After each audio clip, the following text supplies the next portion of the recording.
Maligayang pagdating sa aming channel. Dito, isasama ka namin sa isang kakaibang paglalakbay sa mundo ng mga abandonadong istruktura.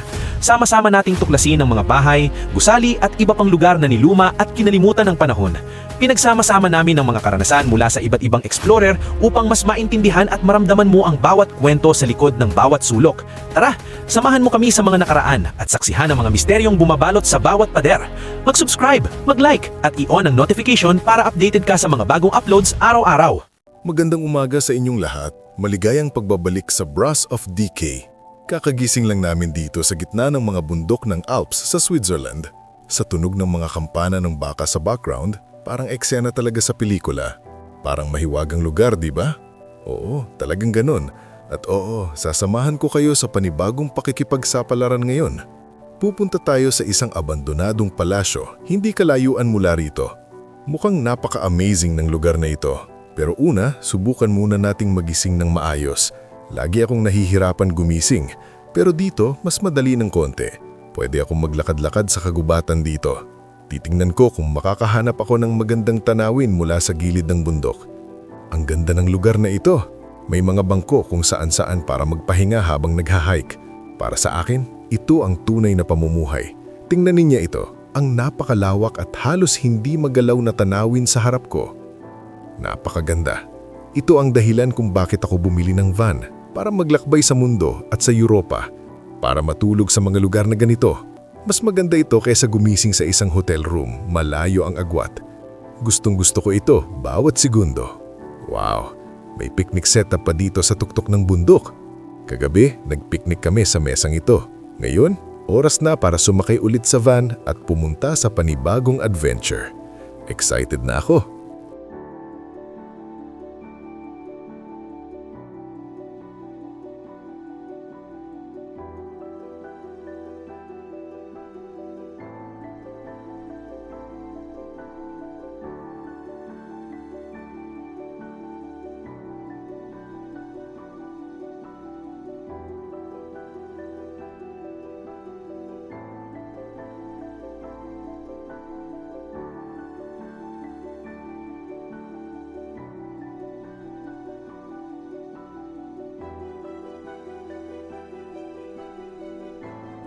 Ang mga kalsada dito sa kabundukan ng Switzerland ay kasya lang talaga para sa isang sasakyan at kapag may makasalubong ka, minsan napakahirap.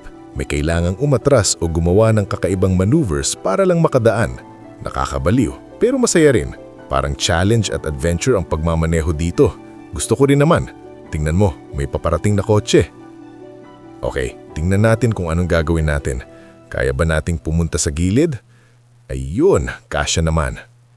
Ngayon, ito na ang pinakamakitid na bahagi ng kalsadang ito. 2.3 metro lang ang lapad at ang van ko ay 2.1 metro. Medyo kinakabahan ako. Nagawa ito ni Jeron kagabi pero sanay siya sa ganitong kalalaking sasakyan. Ako hindi masyado. Tingnan natin kung kakayanin ko.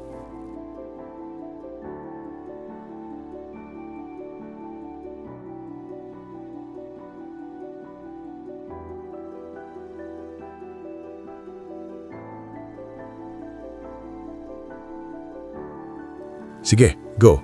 Ito na ang pinakamahirap na bahagi. Dadaan ako sa gilid na ito ng malapad, tapos liliko dito, didikit sa pader, at lilipat ulit sa kabila. Ayun, ang dali lang pala. Jeron, hindi ko alam kung ano ang sinasabi mo kagabi pero anong ginawa ko? Nakatingin ka sa camera? Hindi. Wow, ang ganda ng viewpoint na yun. Parang regalo ito. Isipin mo na dito ka nakatira. Gigising ka sa ganitong tanawin araw-araw. Nakakapagpasaya, di ba?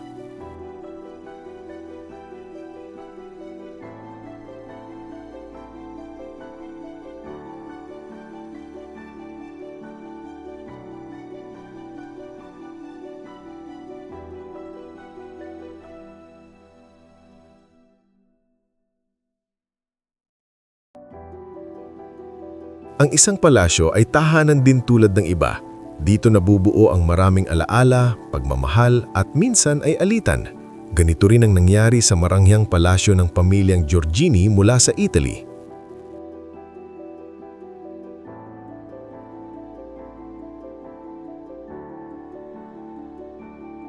Sa huling bahagi ng ika-19th century, iniwan nila ang Italy para magnegosyo at pumasok sa politika sa Switzerland. Doon, nagtayo sila ng engranding palasyo sa estilong Swiss-Italian at dinala ang buong pamilya. Umabot pa sa mahigit 30 miyembro ang nanirahan sa loob nito. Maiisip mo na lang kung anong klasing buhay ang meron dito noon. Nanatiling maimpluwensya ang pamilya sa loob ng maraming taon, pero kalaunan, lumiit ang kanilang bilang. Nagbago ang panahon at ang mga kabataan ay nagsarili na. Nagpatuloy ito hanggang sa unang bahagi ng 2000s nang pumanaw ang huling nakatira, si Ginoong Marco, at naiwan ang lahat upang unti-unting masira. 16 years na ang nakalilipas mula nang huling tumapak ang pamilyang Giorgini sa palasyong ito. Ngayon, narito kami sa harap nito upang tuklasin ang mga nakalimutang pader. Napakatahimik at napakagandang lugar na ito. Dito ko sisimulan ang episode na ito, sa likod bahay ng pamilyang Giorgini. Napakagandang pag-umpisa para sa documentary na ito. Ito ang pribadong lupa kung saan sila nagpapahinga matapos ang mahabang araw sa parlamento. Ito ang isa sa kanilang pinakamahalagang pag-aari. Makikita ninyo ang mga puno ng palma sa paligid, parang nasa timog na bansa. Napakalunti-lunti yan. Naririnig nyo ba yon? Tumutunog ang kampana ng tsimbahan sa background. Napakaganda. Hihintayin ko munang tumigil bago tayo magpatuloy. Tumigil na ang kampana, kaya tuloy na tayo. Kanina, napansin ko ang maliit na fountain dito. Ngayon, ipapakita ko na ng mas malapitan. May estatwa ng palaka at magandang fountain sa ilalim nito. Maglakad tayo papunta sa palasyo at tingnan ang paligid. Talagang kamangha-mangha. Wow!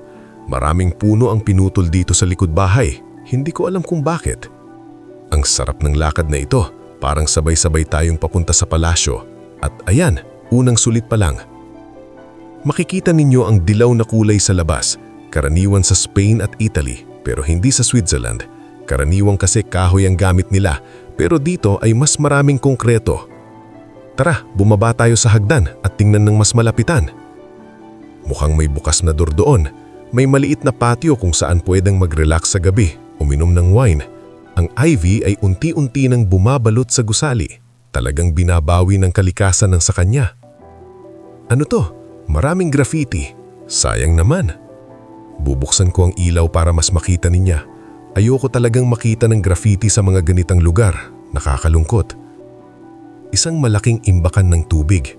May magandang drinking fountain din dito. May ukit pa ng ulo ng leon. Parang may wine cellar dito sa ibaba. At tama nga, nandito nga. At may gamit pa rin dito. May mga bote at garons ng pagkain. Ang galing. May ilan pang bote dito. Hindi pa nabubuksan kahit matapos ang lahat ng taong ito. Ang isang ito ay mula pa noong 2003 bago tuluyang naiwan ang palasyo. Isang imbudo para sa kung anuman pero hindi ako sigurado. Okay, bumalik na tayo sa hagdan. May isa pang gusali sa kaliwa natin. Halos madapa na ako roon. Natakpan na ng kalikasan ng mga baitang na ito kaya kailangan kong mag-ingat. May hiwalay na gusali rito na hindi konektado sa mismong palasyo. Napakaganda rin ito.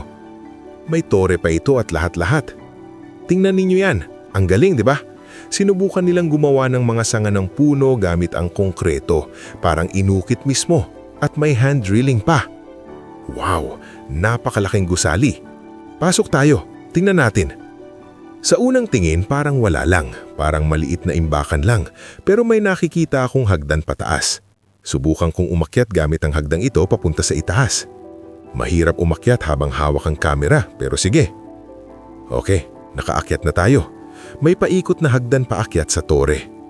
Tara, akyatin natin at tingnan kung ano ang nasa taas. Akyat tayo hanggang dulo. Oh, may maliit na patio dito sa itaas. Napakakapal na ng halaman sa paligid. Diyos ko, tingnan ninyo mang tanawin dito sa harap natin. Jeron, umakyat ka rin. Sumama rin si Jeron dito sa itaas. Napakaganda, parang hindi ka panipaniwala. Kita ang simbahan sa harap, ang kapilya at ang palasyo sa ibaba. Lahat ay nababalutan na ng halaman. Napakagandang lugar, sobra. Isang huling tingin at pupunta na tayo sa loob ng palasyo. Okay, Oras na para silipin ang loob ng palasyo at ipakita sa inyo ang lahat ng naiwan dito, mga gamit at iba pang artifact. Sana mas maintindihan pa natin ang kasaysayan ng pamilyang ito habang nasa loob tayo. Siyempre, magsusuot tayo ng gloves para protektahan ang sarili at ang lugar. Isang higop ng tubig at handa na tayong mag-explore. Excited na ako rito. Para makapasok, kailangan nating yumuko sa ilalim ng pintuang ito. At ayan, nasa loob na tayo. Ang unang silid na papasukan natin ay medyo simple. Hindi mo aakalain na nasa palasyo ka. Isa pala itong kwarto ng mga bata. May 2 double-deck bed para sa 4 na bata. Hindi ko alam kung bakit ganito ang itsura at bakit dito nila inilagay, pero okay na rin, magandang panimula. Ito ay magdadala sa atin sa mas malalim na bahagi ng palasyo. Iikutin natin ang bawat bahagi at ipapakita ang lahat ng naiwan. Parang Portuguese style ang dingding na ito, pero stickers lang pala, hindi totoong disenyo. Mukhang na-renovate ang bahaging ito kalaunan, matagal na matapos maitayo ang palasyo. Alam nyo bang itinayo ang lugar na ito noong 1954? Ibig sabihin, 170 years ago at nakatayo pa rin hanggang ngayon. May isa pang kama ng bata dito, maayos pa rin ang ayos, at may exercise bike rin, hindi na ganito ang nakikita ngayon. Ang gumamit nito ay nakaipon ng 2,650 kilometers, ang sipag niya. Ngayon, punta na tayo sa mas makasaysayang bahagi ng lugar, doon ang pinakawa-interesante. At ayan na nga, ito na ang unang silid tulugan at gustong-gusto ko na agad. Makikita agad ang impluensyang Italyano, lalo na sa kisame. Kilala ang Italia sa magarang painting sa kisame ng kanilang mga palasyo. Makikita ang mga painting sa bawat sulok at sa gitna ay may napakagandang chandelier na gawa sa salamin. Wow! Pero sa kasamaang palad, unti-unti nang nasisira ang gusali. Marahil, hindi na ito magagamit at para na lamang gibain, nakakalungkot isipin. Ito ang katotohanan. Magaganda ang mga lugar na ito pero hindi na maiaayos.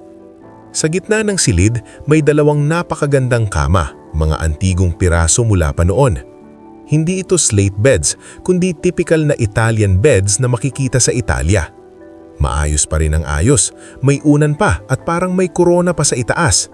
May maliit ding cabinet sa gilid. Sa sahig naman, makikita ang mga debris na nahulog sa kisame sa paglipas ng panahon. Isa pang bagay, ang tinatawag na paltry chair. Ang ganda nito, lalo na ang malalambot na bahagi sa ibaba. Napakagandang piraso. Ang isang nakakapagtaka ay ang butas or outlet sa pader. Hindi ko alam kung para saan, baka sa chimney o kung anuman. Kung may nakakaalam, magandang malaman yon. Maglakad pa tayo sa loob. Wow! Napakaganda ng hallway na ito. Bubuksan ko ang ilaw para mas makita ninyo. Bawat sulok ay may disenyo, hindi moldings, kundi hand-painted na artwork. At ito na ang banyo. Wow! Napakaganda. May freestanding bathtub na may paa sa ilalim. Anong nakasulat dito? Italian, Fredda, ibig sabihing malamig. Hindi ko lang alam ang mainit sa Italian. Napakagandang piraso. At ito naman ang bidet sa tabi. Pero napakalaki nito, parang pwede mong punuin ng tubig. O baka ginagamit sa paliligo o paghuhugas, pero sandali, mali pala ako. May bidet na talaga dito. Kaya kaibang bathtub ito para sa akin, baka para sa matatanda o bata. Kung may nakakaalam kung ano ito, sabihin ninyo. May toilet sa sulok at maliit na vanity para mag-ayos sa umaga. Sa itaas, may mga tinted glass windows. Gusto ko kung paano nila dinisenyo ang bawat kwarto, iba-iba ang kulay at artwork. Dito naman, moldings ang ginamit sa kisame, imbis na painting. At kahit ang towel ay naiwan pa rin matapos ng maraming taon. Mula sa banyo, diretso ka sa isa pang kwarto. Iba na naman ang kulay at disenyo. May isang kama, malamang para ulit sa bata. Sa kasamaang palad, napasok na ito ng mga vandals. May malaking salamin dati rito, pero wala na ngayon. Pero ang lahat ng piraso ng salamin ay naroon lang sa ibabaw ng vanity. Nakakalungkot talaga iyon para sa akin. May maliit na manika pa rito sa gilid ng vanity, pero hindi na ito mabuksan. Buti na lang ang salamin na ito sa harap natin ay buo pa rin. Nakikita ko pa rin ang sarili ko rito. Narito pa rin ang mga hanger at iba pang gamit. May isa pang pinto sa likod. Buksan natin. At pumasok tayo sa napakagandang silid tulugan. Napakaganda talaga. Ipapakita ko sa inyo ng detalyado. Wow! May bust pa rito sa gilid. Malamang isa sa mga dating may-ari ng lugar. Tingnan ninyo siya. Mas mukhang Italiano kaysa Swiss. Hindi ako sigurado sa eksaktong pinagmulan ng pamilya, pero base sa apelyido nila, mukhang Italiano nga sila. Napakagandang bust, at ang kama sa tabi nito ay napakaganda rin. At buti na lang maayos pa rin ang kama. Nandyan pa rin ang kortina sa itaas, at nagsimulang tumunog muli ang kampana sa background. May mga initial din na nakaukit sa frame ng kama, FB. Pero nakakataka dahil nagsisimula sa G ang apelyido nila. Napakaganda ng vanity na ito. Gusto ko kung paano ang bawat piraso ng muebles sa kwartong ito ay tila ginawa talaga dito. Pare-pareho ang estilo at may parehong inisyal. Napakaganda. Buksan natin ito. Sa kasamaang palad wala nang laman. Ang railing sa paligid ng bintana ay may kasamang salamin. Ang galing. At mula rito, makikita natin ang labas ng palasyo. Tingnan ninyo yan. Isang huling tingin sa kisame. Ang crown molding dito ay talagang kahanga-hanga. May maliit na chandelier na nakasabit sa itaas. Wow! Sige, magpatuloy tayo sa hallway at tignan ang iba pang bahagi ng palasyo. Gusto ko rin ang mga arko dito. Napakaganda. At gaya ng nakikita ninyo, ang mga bagay tulad ng heating at kuryente ay idinagdag na lang kalaunan. Dahil noong itinayo ang palasyo noong 1854, wala pa ang mga yun. Kaya kailangan nilang idagdag lahat ng iyon paglipas ng panahon. Kahit ang mga heater na ito, tinatawag naming chauffage sa French at Dutch, may kakaibang knob. Maganda ang paraan ng paggamit nito pero idinagdag din ito kalaunan. Sige, maglakad pa tayo. Mula sa hallway, may mga maliliit na bintana kung saan makakasilip tayo sa ilang kwarto. Astig, di ba? Ngayon, i-explore na natin ang mga kwarto. Pasensya na kung puro kwarto muna pero pupuntahan din natin ang ibang bahagi mamaya. Wow! Napakagandang silid tulugan at siguradong Italiano ang estilo nito. Kapag nag-e-explore ka sa Italy, mapapansin mo ito. 2 kama na may isang nightstand sa gitna. Ito ang mga kwartong tinutulugan ng mga bata noon. Dati, may napakagandang gold-plated chandelier na nakasabit dito sa kisame. Ang ganda ng mga mukhang inukit dito. At sa likod nito, naroon ang 2 kama. Maayos pa rin ang ayos. Ay, ang cute ng light switch. Parang acorn. Sinubukan kong buksan pero hindi na gumagana. Ang ganda ng disenyo nito. Tingnan ninyo ang mga kama. Hindi ba ang cute? Kung bata ako, siguradong gugustuhin ko ang ganitong kama. Gusto kong matulog sa mga kama na iyon. At pati ang mga vanity, 2 pa ang nasa kwartong ito. May aparador sa gitna. Muli, lahat ng muebles dito ay iisang estilo. Ang ganda. Hindi na lang mabuksan ang aparador, sobrang sikip na. At wala na ring mga damit sa loob. Maaari rin nilang buksan ang mga bintana at tanawin ng lunti ang hardin sa likod. Ngayon, halos natakpan na ito ng mga halaman. Sana may makita pa kayo. Sa kabilang banda naman, tanaw ang likod bahay ng bahay. Mukhang may isa pang silid sa likod nito. Alisin natin ang upuan at buksan ang pinto. At ayan, isa na namang silid. Pero mas simple ito.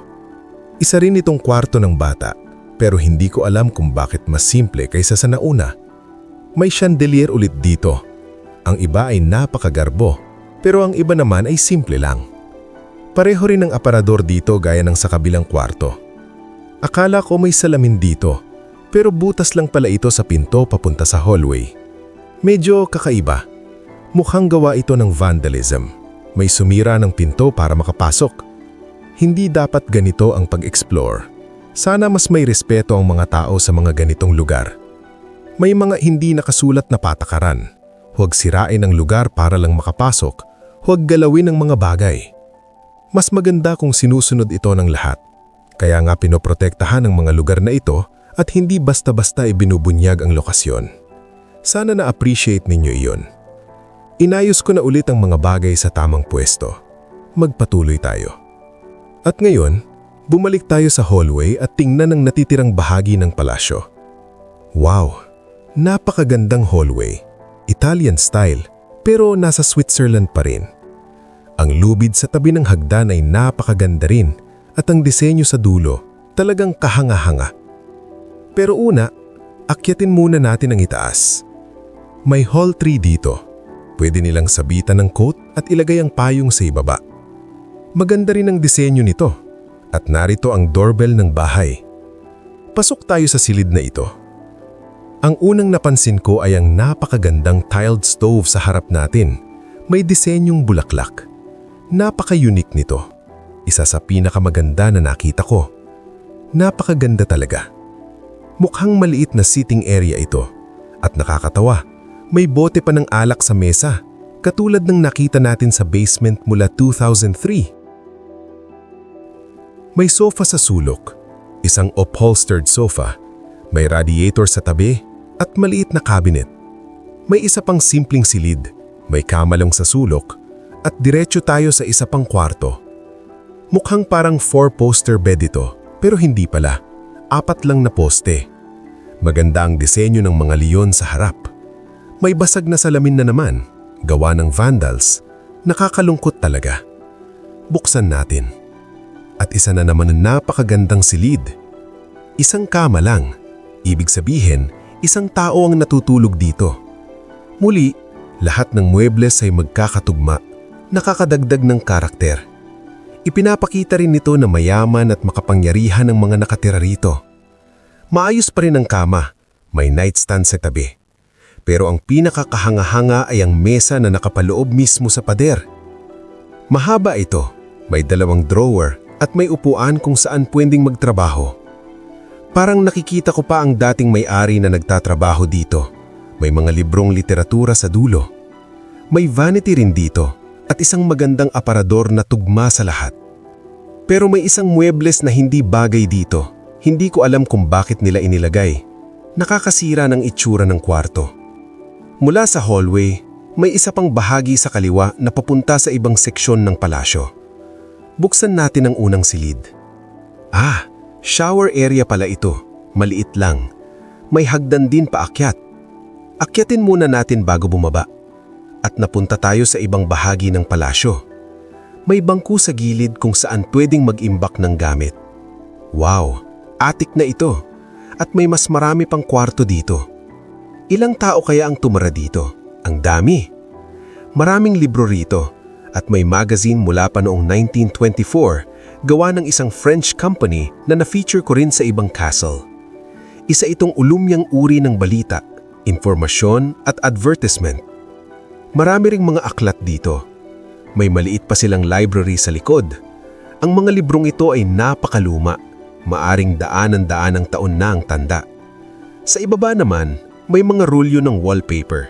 Karaniwan itong ginagawa para kung magre-renovate sila, may mapagpipilian sila.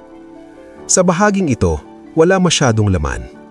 Sa dulo, naroon ang tunay na attic. Tingnan ninyo yung gamit na iyon. Hindi ko alam kung para saan. Baka sabitan ng coat. May kulungan din ng ibon sa sahig. Mukhang may matutulog din dito dati. Mas simple ang mga kwartong ito, parang para sa mga katulong. Walang masyadong disenyo, kaya malamang dito natutulog ang mga taga-silbi, tumulong sa pamilya sa kanilang mga gawain. Kaya malamang may mga kwarto rin sa attic. Mas maraming baol at iba pang gamit. Dito pa nga nila itinabi ang ilang nightstands na sobra na at hindi na kasya sa palasyo. Wow, napakagandang lugar. Pero wala nang masyadong makikita sa attic at hindi rin ako magtatagal dito dahil medyo marupok ang sahig. Okay, magpatuloy na tayo. Aray, naku, natamaan ko ang ulo ko sa kahoy na beam sa itaas. Ang sakit nun. Sandali lang ha. Okay, dumating na ang oras. Bababa na tayo sa napakagandang hagdan na ito at tuklasin ang natitirang bahagi ng palasyo. Excited na ako, lalo na sa pagbaba sa hagdang ito. Tara na. Una, may lubid na nakasabit sa gilid. Parang handrail na rin. Tinignan ko kung marmol ba ito, pero hindi. Pintura lang pala. At malinaw na makikita na relihiyoso ang mga taong nakatira rito base sa statwa sa gitna ng hallway. Napakagandang piraso pero kasamaang palad natanggal na ang ulo. Parang esena sa pelikula. May isa pang lubid sa kabilang gilid na papunta sa malaking hallway ng palasyo. Maligayang pagdating. Tignan muna natin ang kabilang bahagi. May pulang carpet pa sa hagdan papunta sa itaas. At ito, ang piano sa sulok ng silid ang talagang nakakuha ng atensyon ko. Gumagana pa kaya ito? Hindi na masyado. Konti na lang. Wow, napakagandang piraso. At muli, makikita ang mga painting sa kisame sa lahat ng dako. Interesado ako sa mga pintong ito. Tignan natin kung saan papunta. Palabas pala. Bukas lang ang pinto doon. Ay, napuntahan ko na palang bahagi na ito kanina pero hindi ko nasilip ang pintong ito. Diretso pala ito sa loob ng palasyo. Ang tanga ko naman. Okay, tapos na. Medyo sabaw ako doon. May isa pang pinto rito na wala namang pinupuntahan. Isang maliit na cabinet para sa imbakan. Ngayon sa kabilang bahagi ng hallway, wow! Tignan ninyo ang telepono sa kaliwa. Ang ganda ng pagkakagawa. Malamang mula pa ito noong ika-19th na siglo. May kampana sa gilid at hindi ko sigurado kung para saan ang mga knobs, baka para tumawag noon.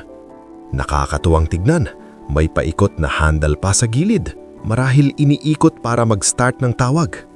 At dito sa pader may nakasulat. Sandali, isasalin ko. Ang nakasulat ay, mamuhay ka ngayon dahil maaaring wala ng bukas. Napakagandang mensahe. Nakasulat ito sa Italian at lalo nitong pinapatunayan na mas Italian ng pamilya kaysa Swiss.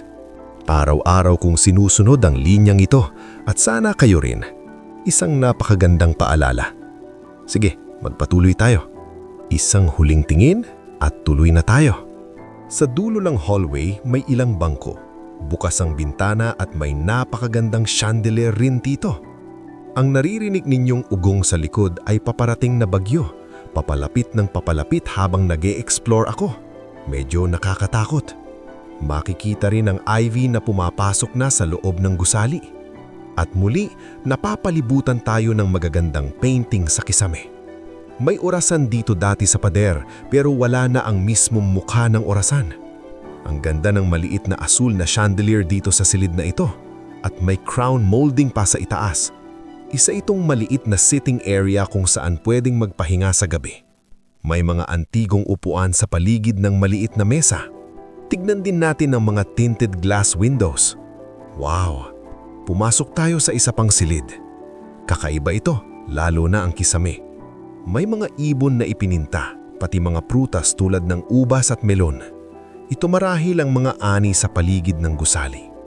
May halaman pa mula 16 years ago. Wala nang isinamang laman ng mga drawer pero siguradong magandang tambayan ito noon. May fireplace na marble sa sulok, red marble at makukulay na tiles. Gusto ko rin ang radiator sa tabi. May maliit na bahagi dito. Hindi ko sigurado kung anong inilalagay dito. Baka pampainit ng kama o kung anuman. May isa pang upholstered chair sa sulok. At tignan ninyo ang mga librong ito. Mula pang 1877 hanggang 1917. Kukunin ko ang isa. Isa itong Italian na aklat, parang encyclopedia tungkol sa industriya, lalo na sa agrikultura. Napakaganda rin ang ukit sa itaas. Isang huling tingin sa kisame, may isda pa sa design. At mas maganda pa ang tinted glass windows dito kaysa sa iba. At mula sa napakagandang hallway na ito, pupunta na tayo sa huling bahagi ng palasyo. Huli na pero siguradong sulit. Sa kanan, may malalaking bintana na nagpapasok ng maraming liwanag. Dati papunta ito sa patio pero ngayon ay natakpan na ng halaman. Sa gitna may chandelier ulit. At lahat ng bahagi ay hand-painted. Sobrang detalyado. Gusto ko. At dito tayo magtatapos sa silid na ito. Medyo walang laman at mababa ang kisame. Hindi masyadong interesante. Mula dito, papasok tayo sa maliit na opisina. Dito siguro nagtatrabaho ang may-ari. Dahil makapangyarihan siya, marami siyang kailangang papeles. May chandelier sa gitna ng silid. May mga magazine pa rito, gardenia mula noong 2000 tungkol sa paghahalaman. Puro gardening ang laman, pati mga advertisement. May iba pang libro tungkol sa kalikasan, agham at politika. Talagang kahanga-hanga. At pagkatapos, bababa tayo sa maliit na hagdan na magdadala sa atin sa isang napakagandang silid sa harap. Oh, ito ang pinaka-ingranding silid ng lugar. Diyos ko, gustong-gusto ko kung paano ito dinisenyo. Gusto ko pang mag-explore sa Italy. Ang kanilang mga painting sa kisame, mga chandelier at panlasa sa disenyo ay talagang walang kapantay sa mundo ng mga abandonadong lugar. Sa Italy at mayon, dito sa Switzerland lang ako nakakakita ng ganito. Sabihin ninyo sa akin, napakadetalyado ng chandelier na ito. Kaya kong titigan ito ng ilang oras. Lumapit tayo ng kaunti. Wow! Iniisip ko kung para saan ginamit ang silid na ito. Pero mukhang isang sitting area lang ito.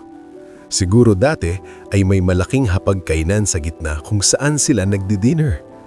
Para sa akin, mukhang isang engranding dining area ito. Wow! Ang gaganda ng mga upholstered chair sa harap ng fireplace. May maliit pang poof sa harap nito. Napakaganda ng pagkakagawa, detalyado talaga. At narito ang malaking salamin. Makikita mo pa ang reflection ng chandelier. Sa ibaba nito ay isang napakagandang fireplace. Sa kasamaang palad, ang wallpaper ay nagbabalat na at natutuklap. Unti-unti nang nasisira ang gusali. At ito naman ang mas malaking versyon ng mga upuan na sa harap ng fireplace. May sofa pa sa tabi. Napakaganda rin. Napakagandang lugar talaga. At dadalhin tayo nito sa huling silid ng palasyo.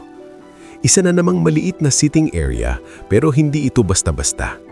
May corner bench dito na medyo German ang estilo. Hindi ito karaniwang nakikita sa Italy, Switzerland o France. Pero narito ito, nakadikit sa pader. May mga ukit sa itaas. Mukha itong silid ng mga bata dahil sa mga carving. May mga batang naglalaro na makikita sa disenyo. Ramdam mo ang detalye ng pagkakaukit. Napakaganda. Marahil dito tumatambay ang mga bata habang kumakain ang matatanda sa katabing silid. Isang huling sulyap para sa inyong lahat.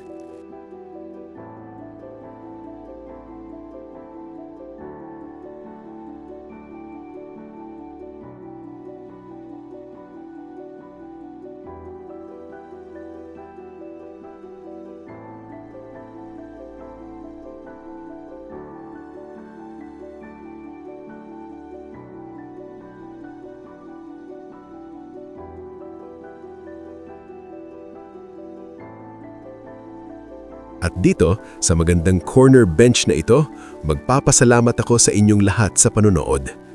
Napakagandang lugar. Ito na ang huling lokasyon na na-explore ko sa Switzerland pero babalik pa ako. Nagulat ako sa bansang ito. Akala ko walang mga abandonadong gusali dahil napakayaman at unlad nito. Pero nakahanap pa rin kami ng mga kahangahangang lugar.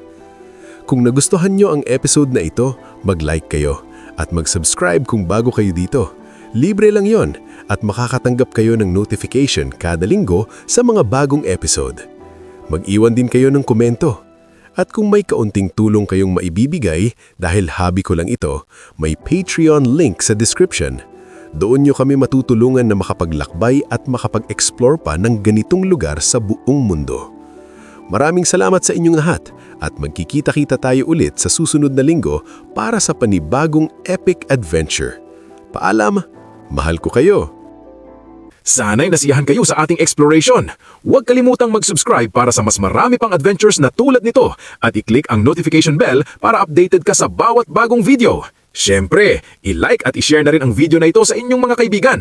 Maraming salamat sa panonood at hanggang sa muli nating pagtuklas.